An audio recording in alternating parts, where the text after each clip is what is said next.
ശ്രീകുമാർ മനയിൽ നേരത്തെ ഇവിടെ ഉന്നയിക്കപ്പെട്ട ഒരു വിഷയമുണ്ടല്ലോ, കോൺഗ്രസിന്റെ സ്ഥാനാർത്ഥി പട്ടികയാവുന്നില്ല, അതിന് മുഖ്യ തടസ്സം എംപിമാർ മത്സരിക്കണമെന്ന് ശാഠ്യം പിടിക്കുന്നതാണ്. നോൺ ലയബിലിറ്റി സർട്ടിഫിക്കറ്റ് വാങ്ങിച്ചിട്ടുള്ള രണ്ടുപേര്, കെ സുധാകരൻ, നേരത്തെ പറഞ്ഞ KPCCയുടെ മുൻ president, UDF convener Adoor Prakash, എംപിമാരൊക്കെ ഇതുപോലെ കടുംപിടുത്തം പിടിച്ച് ഇതുപോലെ ഒരു സ്ഥിതിവിശേഷം ഉണ്ടാക്കണോ?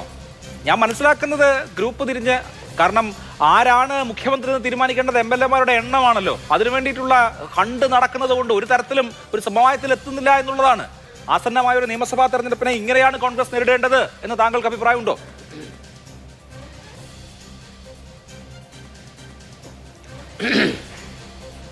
അഭിലാഷേ, അത് സാധാരണഗതിയിൽ കോൺഗ്രസിന്റെ സ്ഥാനാർത്ഥി പട്ടിക എപ്പോഴും അവസാന നിമിഷമാണ് വരാറുള്ളത്. ഇപ്പോൾ പ്രതിപക്ഷ നേതാവ് 24 മണിക്കൂറിനകം വരുമെന്ന് അദ്ദേഹം പറഞ്ഞതുകൊണ്ടാണ് നമ്മളെല്ലാം ആ പോയിന്റിൽ മാത്രം സെൻട്രലൈസ് ചെയ്ത് നിൽക്കുന്നത്. 2001 നിയമസഭാ തെരഞ്ഞെടുപ്പിൽ കോൺഗ്രസിന്റെ ദേശീയ നേതൃത്വം, ഹൈക്കമാൻഡ്, കോൺഗ്രസ് പ്രസിഡന്റ് സോണിയാഗാന്ധി ഒപ്പിട്ടിറക്കിയ സ്ഥാനാർത്ഥി പട്ടികയെ പോലും മാറ്റം വന്നിട്ടുണ്ട്.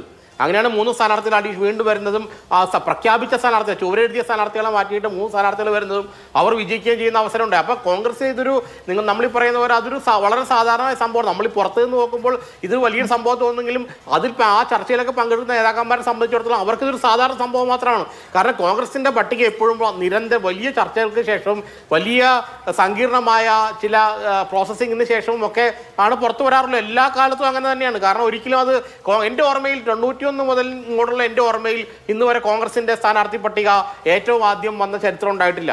2001 കൃത്യമായിട്ട് സോണിയാഗാന്ധി ഒപ്പിട്ടിറക്കിയ സ്ഥാനാർത്ഥി പട്ടികയാണ് വീണ്ടും തിരുത്തിയത്.